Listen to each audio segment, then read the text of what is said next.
कराची में एक मीटिंग हो रही है पाकिस्तान तहरीक इंसाफ की, कराची के और सिंध के मामलात पर हो रही है और वहाँ आप मौजूद ना हो। उस मीटिंग में नहीं था, यकीनन उस मीटिंग में मैं नहीं था। नमाज साहब, मैं एक तो मुझे खैर बुलाया नहीं किया, पहली बात ये। दूसरी बात ये कि मुझसे पूछा नहीं गया, और तीसरी बात ये कि मुझे शायद अहमियत नहीं दी गई, मगर मैं वहाँ था। सब्सक्राइब करें और बेल दबाएं ताकि कोई खबर रह न जाए। कराची में एक मीटिंग हो रही है पाकिस्तान तहरीक इंसाफ की, कराची के और सिंध के मामलात पर हो रही है और वहाँ आप मौजूद ना हो, तो ये वहाँ आपको बुलाया नहीं गया या कोई मसरूफियत थी, आप जा नहीं सके वहाँ, क्या मामला हुआ? हाँ, वहाँ पर मैं था। वजह ये थी कि मैं असल में अरबाब साहब, क्योंकि मैं उनके साथ काम कर चुका हूँ और वो वज़ीर आला थे सिंध के, जब मैं एमसीएम में था, तो मैं वहाँ था, लेकिन मैं उस मीटिंग में नहीं था। यकीनन उस मीटिंग में मैं नहीं था। नमाज साहब, मैं एक तो मुझे खैर बुलाया नहीं किया, पहली बात ये। दूसरी बात ये कि मुझसे पूछा नहीं गया, और तीसरी बात ये कि मुझे शायद अहमियत नहीं दी गई, मगर मैं वहाँ था। अच्छा। अगर मुझे बुलाते तो मैं जरूर जाता। आपको पता है अरबाब भाई कि मैं खुद अपने आप को हाजिर नहीं करता हूँ हर जगह पे। हालांकि मैं अरबाब साहब को बहुत अच्छी तरह जानता हूँ, मैं उनको हैंडल भी कर सकता था, लेकिन मुझे जब बुलाएंगे नहीं तो मैं कैसे चले जाऊँ।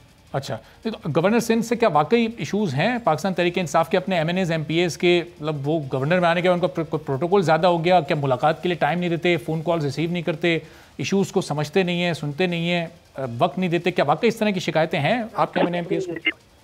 गवर्नर की बात नहीं है, इनसे भी मुलाकात बड़े मुश्किल से होती है, लेकिन ये कि गवर्नर साहब का अपना कुछ होगा। मैं असल में अरबाब भाई बहुत अच्छे से अपनी एक अपनी नाकदरी देखकर तो मैं थोड़ा सा वैसे ही अलग हूँ।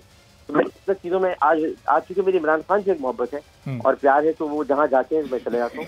लेकिन कि मैं महराज मोहम्मद खान बन चुका हूँ सही, इसलिए मैं जो वो थोड़ा अलग थलग ही रहे। अच्छा, तो वाकई खान साहब से आपकी कोई आज मुलाकात वगैरह हुई है? कराची के जितने ये प्रोजेक्ट्स हैं, इनकी तकमील के उन्होंने यकीन तो दिलाया है कि पाकिस्तान तहरीक इंसाफ अपने टेन्योर में कर जाएगी, या फिर आने वाली हुकूमत, अगर वो आपकी हो या किसी और की हो, फिर वो फीते काट रही होगी, जिस तरह खान साहब ने आज इफ्तिताह किया नून लीग के एक प्रोजेक्ट का? देखिए, मेरी मैं आज मुलाकात किसी भी वक्त है, मैंने उनसे वक्त मांगा है, क्योंकि बहुत सारे मसाइल हैं। मैं खुद काफ़ी चीज़ों पर परेशान हूँ, इसलिए कि देखिए, मेरा तो उड़ना बिसोना मरना जीना पाकिस्तान और कराची है, और कराची मेरे लिए बड़ा अहम है, मेरा शहर है, और मैं अपने शहर में देख रहा हूँ कि बहुत कुछ गलत हुआ है, और इसके लिए मुझे कुछ ना कुछ तो ज़ाहिर है कि मैं सियासत में आज से तो नहीं हूँ, मैं बहुत पहले से हूँ, और मैंने दूसरा इलेक्शन जीता है। तो मैं जिस इलाके में रहता हूँ, जहाँ पर रहता हूँ, वहाँ के लोगों की बड़ी प्रॉब्लम है, तो मुझे उनको बताना है, और अगर हल होती है सही है, नहीं देखिए, मैं पहले भी आपको मालूम है बबांगे दोहल इस्तीफा दे चुका हूँ, इन्होंने कबूल नहीं किया था, तो मैं इस तरह से एक उज़्वे मौतल बनकर रहना नहीं चाहता।